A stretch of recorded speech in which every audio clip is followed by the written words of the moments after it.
now we have this incident kanina. And now we just saw a news item quoting Speaker Alvarez saying that somebody must be out to silence Sebastian. Ano na naman ang mga implication nila? Kagagawan ko na naman yan. Sila ang nagigipit sa akin.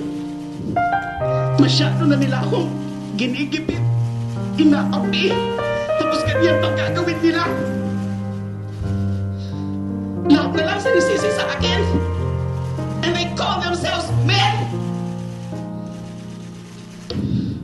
Ganyan ba mga lalaki? They're cowards, they're fools, and they're liars. That is the bunch of officials that we have now. Sobra naman ang pagtingin nila sa atin. Tanga naman natin na maniniwala tayo sa mga ganyang istorya. Bilibid 14 is supposed to be the most guarded facility now. Nandyan yung mga SAP.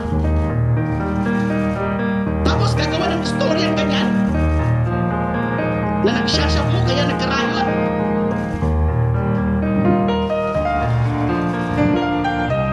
Tama na po. In your desperation, Pangulo, para siraan mo ako,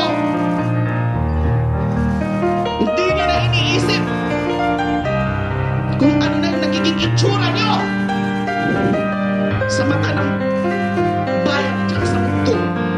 Kayo na po ang pinagtatawanan. Hindi po ako.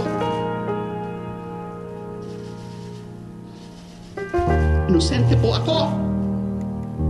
Tama na, nagkakamali na kayo. Iba-iba na yung mga version nyo, iba-iba na yung mga istorya nyo. Kung ano-anong mga iniimbento nyo. Katulad nung kahapon na naman, ano naman 300 million na yan.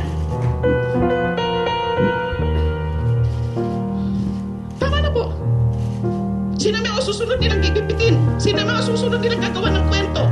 Sino mga buhay ang sisirahin nila? Sino yung mga privacy ng mga sisirahan? Mga former staff ko, mga former officials ko. Lalapitan ko na po lahat. Alam ko po yan, nakakarating po sa kanila mga sumbong nila sa akin. And I feel so helpless. I cannot even help them with lawyers. Dahil kung papadalhan ko sila ng lawyers, sasabihin nila ayan kasi protektahan para hindi siya i-ano. So what am I supposed to do now? Tell me!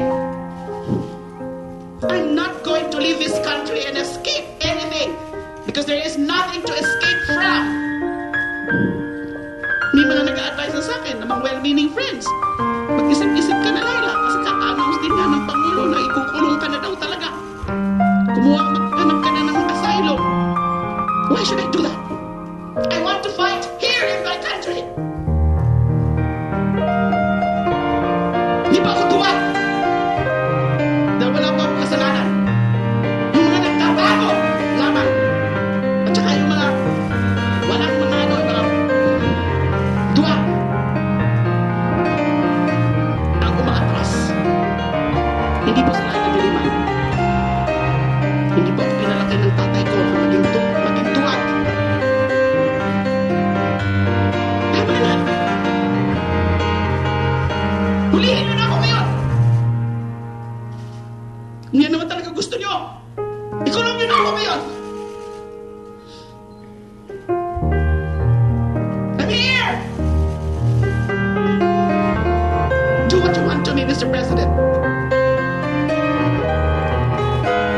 I'll wait for you.